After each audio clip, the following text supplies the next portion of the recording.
JB, hoje eu estou olhos nos olhos com uma atuante empresária à frente do tempo.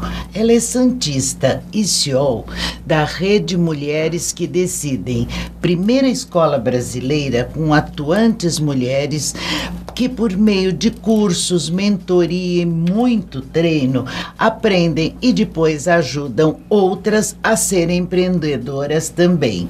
Falo de Priscília Queiroz. Você veio de São Paulo para estar aqui comigo. De São Paulo não, Jundiaí. Obrigada, querida. Obrigada, prazer estar aqui. Muito, muito obrigada pelo convite. Que perfil de mulheres fazem parte da rede? Sob os aspectos profissional, familiar, todos os aspectos. Bem, a rede abraça sempre as mulheres empreendedoras que já empreendem. Então, qual o nosso objetivo? A nossa missão, na verdade, é ajudar aquela mulher que já tem as dificuldades, que já tem a dificuldade do empreender. Entendi. A gente não está voltada para aquela mulher que quer empreender ou que numa transição de carreira fala assim, eu quero de repente sair de uma empresa e montar um negócio. A nossa escola, ela está de verdade pautada nas dores daquela que já busca melhorar, performar, das dores do empreendedorismo. Então, quando a gente fala hoje desse perfil, essas mulheres, elas podem ser SA, né, que é aquela piquitituca que a gente chama, né, aquela pequenininha, então desde daquelas que de repente são confeiteiras, boleiras, né, manicures, pedicures, enfim, que trabalham ali por conta, que a gente chama da SA, até aquelas que têm já a sua unidade com meia dúzia de colaboradores ou que têm as suas empresas já mediamente estruturadas. E aí a gente tem já 7 anos, o nosso modelo nasceu presencial.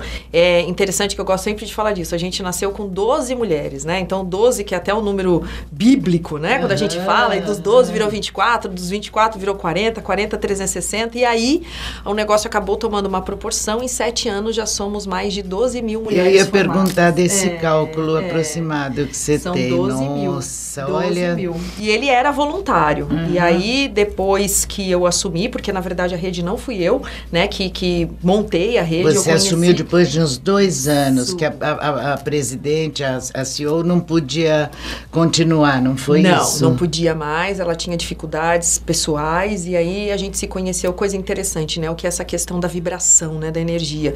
Eu conheci a Tabata em um evento, fui lá, inclusive na época eu tinha um programa no YouTube chamado Empresários em Cena, onde eu entrevistava pessoas que tinham histórias interessantes e naquela ocasião eu conheci a Tabata. Por indicação de um amigo. Falou, Pri, vai nesse evento que vai ser bacana. Naquele dia, ela não me deu a entrevista, ela estava enlouquecida e me prometeu fazer isso depois. Bem, o que foi incrível, porque foi justo naquela semana da greve dos caminhoneiros, nunca vou esquecer, aquele fatídico maio de 2018, e ela me liga. Falou, Cília, queria muito conversar com você. E eu falei assim, tá, mas tipo, ok, vamos conversar. Ela, não, mas você precisa vir aqui. Eu falei, amor, não dá, não tem gasolina, né? Aquela semana horrorosa que ninguém saía para lugar nenhum. Vamos utilizar os recursos existentes, vamos fazer uma reunião via Zoom, né? Via plataforma digital. Ela, não, porque não sei o quê, ela estava super resistente. Isso também é uma curiosidade, porque as mulheres de verdade, antes da pandemia, tinha muita resistência a encontros virtuais. Isso não é uma característica só da mulher, dos homens também. Sim. Mas que era uma resistência absurda. E em 2018 a gente fez essa reunião, ela pediu que eu assinasse um BPO, né, um contrato de confidencialidade, e ela disse que nas orações eu tinha aparecido para ela. Interessante. Olha que coisa Eu acredito. As Foi coisas assim, estão mais ou menos escritas. Isso. Agora, quais as maiores dificuldades que você percebeu, mesmo nas primeiras, nas empreendedoras já mesmo? Quais as dificuldades? As maiores. As maiores. A administração do tempo, múltiplos papéis, né? Nós, mulheres, exercitamos isso o tempo todo, né? Somos mães, esposas, filhas, e, enfim, tudo junto e misturado, e ainda resolvemos empreender, né? Então, esse papel, ou seja, esses mundos de papéis, acabam trazendo muitas consequências para nós mulheres, né? Então, assim, acabamos sofrendo mais com ansiedade, com o nosso posicionamento, muitas vezes sem apoio. Então, a grande maioria das mulheres ainda não tem apoio nas famílias. Temos as questões de violência contra a mulher. Então, esses são os problemas hoje ainda maiores nos quais enfrentamos. Uma das coisas que eu defendo muito dentro da rede é disciplina liberta. Disciplina, eu acho. Agenda, pelo amor de Deus. Total. Então, é muito comum a gente encontrar pessoas indisciplinadas. E essa disciplina, ela é, na verdade, uma consequência que traz para os resultados, inclusive. Sim. Então, a mulher, e é uma questão não só da disciplina, mas também, muitas vezes, das suas crenças. Ainda mais as mulheres que são mães. Por quê? Porque sempre a questão dos filhos em primeiríssimo lugar, sempre as questões da família e tal, e ela vai sempre se colocando como segundo, terceiro, quarto, quinto, e quiçá ela tá na fila ainda. Então, quem dirá, ela tá na fila. Então, isso a gente encontra muito. Mulheres com muitas culpas, né? Mulheres que têm dificuldade de assumir o seu papel, que muitas vezes falam assim, eu tô fazendo aqui, mas eu não quero crescer, porque se eu crescer, eu tenho que abrir mão aqui da minha família. Então, o que a gente percebe, principalmente trabalhando no Brasil inteiro, imagina, eu tenho liderança em Manaus, eu tenho liderança em Rio Branco, Minas Gerais, Ubiratã, no Paraná, e aí a gente encontra realidades muito diferentes. Quando a gente vai para o norte, as resistências, inclusive delas, se prepararem para o empreendedorismo, são gigantes. Elas mesmo têm preconceitos. E eu ia tocar nesse assunto, preconceito. Ainda existe? Muito. É minha opinião. Demais da conta, né? Muito. E esse preconceito, infelizmente, nasce muitas vezes na gente, na mulher. Eu costumo dizer que a mulher, ainda mais quando a gente está em grupos, né? A mulher, ela está sempre competindo com quem? Com a mulher. Sim. Então, o que a gente busca, na verdade, acho que esse efeito competição, que é uma coisa que eu defendo demais dentro da rede, a não competição, mas porque existe. porque a mulher é agregadora. Só que esse mundo da competição é o mundo dos homens. Desde que o mundo é mundo, a competição sempre foi arraigada pelos homens.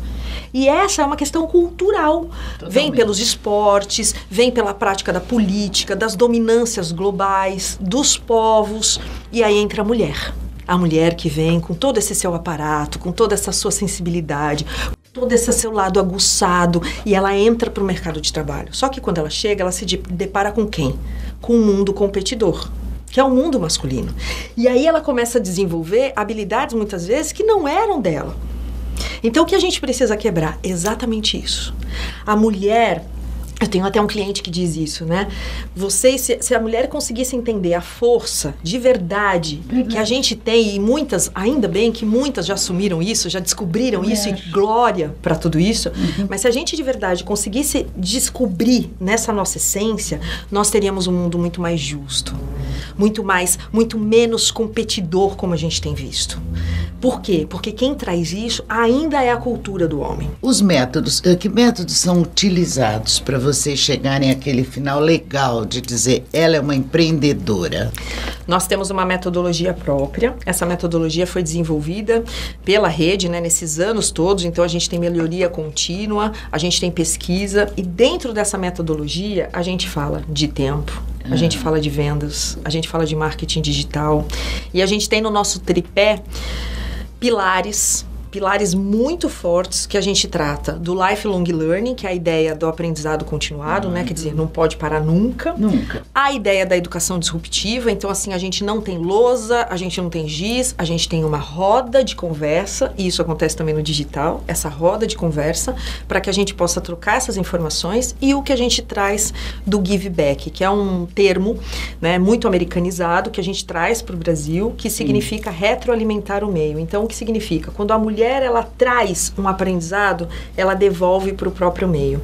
Essa é a base da rede. Então, a gente quer que com aquilo que ela recebeu, ela busque entregar. Sim. Não só necessariamente para a própria rede, mas para o meio que ela vive. A gente traz, depois dos 10 encontros, uma forma da mulher sair de lá alicerçada. Olha, então se eu tinha, por exemplo, crenças com vendas. Muitas têm crenças com vendas, né? Faz uma empresa linda, maravilhosa, mas na hora de vender, cadê? Também tem então, isso. O que acontece? Ela passa a exercitar isso. Então, todas aquelas dores que ela tem latente, ela ali tem um geral para que ela possa agora entender o seguinte, aonde eu preciso aprofundar. Então, a gente fala que a rede é uma alavanca. Exatamente. A nossa filosofia é de alavanca, é o despertar para a mulher, para que aí ela possa, então, buscar aquilo que ela mais entendeu necessário para a vida empreendedora dela. Qual é a palavra que conduz a sua vida? A minha palavra que conduz a minha vida, de verdade, gratidão. Eu sou grata. Maravilha. Grata. a tudo. Obrigada. Obrigada. Muito obrigada, adorei você. Que nasça aqui também uma boa amizade, que nós estamos nos conhecendo pessoalmente hoje, né?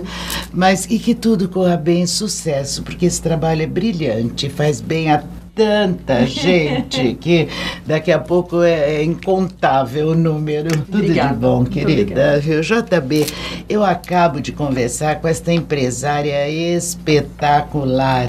Ela é santista, mora em Jundiaí, veio especialmente para nos ver aqui, para estar conosco. Falo de Priscília Queiroz. Para você e para todos que ficaram conosco até agora, um beijo e até o próximo programa.